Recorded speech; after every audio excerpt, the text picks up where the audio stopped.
வாழ்க்கையினுடைய டோட்டல் மாற்றங்கள். அன்பு கூடும், குறையோட வந்து இன்டர்பர்சனல் ரிலேஷன்ஷிப்ல குறையோட ஏத்துப்போம். சர்வ சாதாரண மன்னிப்பு கேட்போம். பணிவை வந்து நம்ம வந்து சின்ன வயசுல வந்து நீ சாரி சொல்லு, அவன் சொல்ல மாட்டேன்னுவான். அவன் தான் தப்பு பண்ணியிருப்பான், நீ தான் அவனை அடிச்ச, நான் பார்த்தேன், நீ சாரி சொல்லு. ஸோ அம்மாவுக்கு அவசரமோ அப்பாவுக்கு அவசரமோ அவங்க மேலே இருக்கிற பயத்தினாலேயோ கட்டுப்பாடுனாலேயோ சொல்லுவானே தவிர உண்மையாக சொல்ல மாட்டான். இங்கே வந்து அப்படிலாம் கிடையவே கிடையாது. இங்கே வந்து உண்மையாகவே நீங்கள் யாருன்னு தெரிய ஆரம்பிக்கும். தெரிய ஆரம்பிக்கும் பொழுது என்ன ஆகும், எந்த உணர்ச்சியும் வந்து அதனுடைய எக்ஸ்ட்ரீம்ஸ்க்கு போகாது. எக்ஸ்ட்ரீம்ஸ்க்கு போகிறதுக்கு சான்ஸே கிடையாது. It's okay not to be okay. ஏதான கஷ்டம் வந்தா ஒய் நாட். என்னை சார்ந்தவர்கள் வந்து நிறைய குறைகளாகவே இருக்காங்க வச்சுங்க, இருந்தா என்ன, இப்படி இருக்கும். அந்த படைப்பில் என்ன வேணா இங்கே நடக்கும். அப்படியே குறையோட அனுசரித்து வாழும் தன்மை வந்து இங்கே பெருக ஆரம்பிக்கும். இதுதான் வந்து கழலும் அவை. இப்போ வந்து என்ன கழல்றது, ஆக்சுவலாக வந்து அந்த அகந்தையினுடைய கிளச்சிலேருந்து, அகந்தையினுடைய டைட்னஸ் தான் உணர்ச்சிகள் எல்லாமே. நம்ம வந்து உணர்ச்சிகள்லாம் நம்ம ரொம்ப வந்து எக்ஸ்ட்ரீம்ஸில் இருக்கோம், மாடரேஷனே இல்லாமல் இருக்கும். ஆசைன்னா தீவிர ஆசை, பேராசைன்னா எப்படியாவது அடைஞ்சாடணும்னு பூட்டி போட்டு இன்னொருத்தர் என்ன ஆனாலும் பரவாயில்லன்ற பேராசை. பூட்டி போடுதல்னாலும் அப்படித்தான். கழிவிறக்கம்னாலும் சுயபச்சாதாபம்னாலும் எக்ஸ்ட்ரீம் சுயபச்சாதாபம்.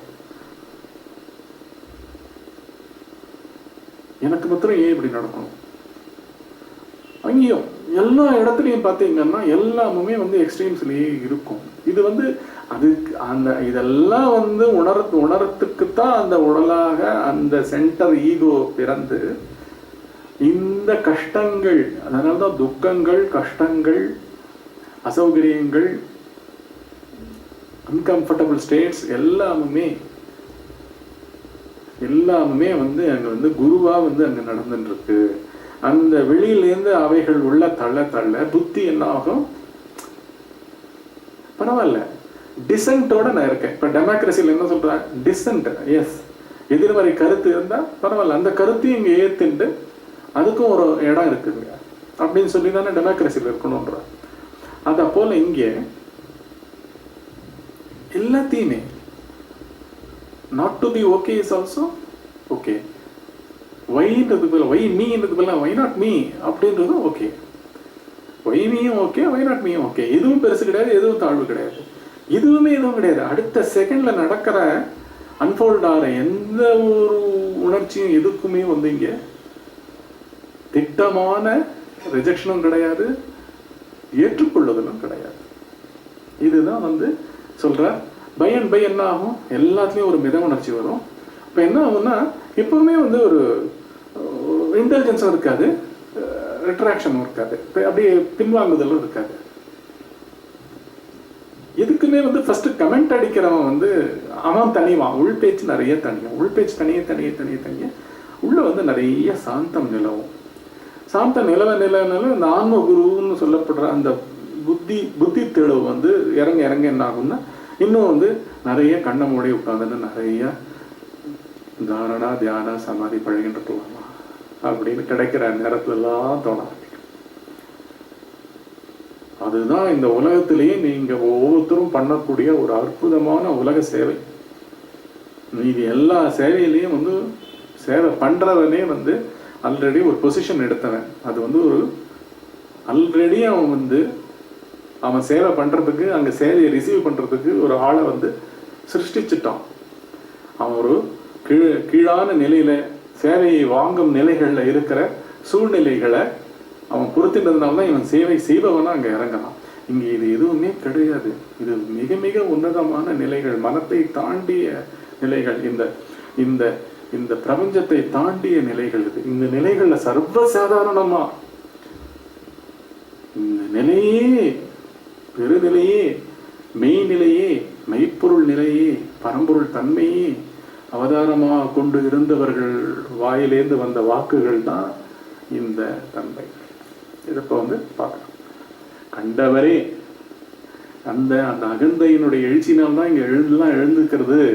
எல்லா விருப்பு வெறுப்புகளும் இங்கே ஆட்டம் போடுறது. நான் என்னால் என்னோட எல்லா குரூப்புமே இங்கே எக்ஸ்ட்ரீம்ஸில் ஏங்கிறதே அகந்தையினுடைய எழுச்சின்றதுனால தான்.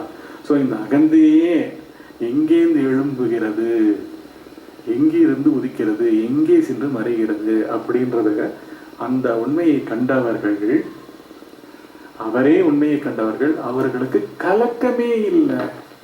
வேதத்தினுடைய மொத்த சாரமே வேதத்திலேயே வரும். என்ன வரும்? அபயம் தேகி பிரம்மா அபயம் தேகி. அபயம்னா பயமற்ற நிர்பயமான தன்மையை கொடு, நிர்பயமான தன்மையை கொடு. அது எங்க வெளியிலையா இருக்கு? இந்த இந்த நம்மளுடைய விழிப்பு நிலையிலேயே நாமளே நம்மளுடைய உண்மை சுரூபத்தை உணரும் பொழுது அங்க பயமா பயமற்றதா இதை ரெண்டுத்துமே வச்சுருக்கிற மனத்தையே கடந்து நிற்கும் அந்த நிலை, அகந்தையை கடந்த நிலை. விளக்கமா நான் இங்க கொடுத்துருக்கேன். உண்மையை கண்டவர்கள் இஸ் ஈக்குவல் டு அப்படின்னா யாரு? உண்மையை கண்டான் விழிப்பு நிலை தோறும் தனித்த தன்னுடைய உடல் உலகங்களாக.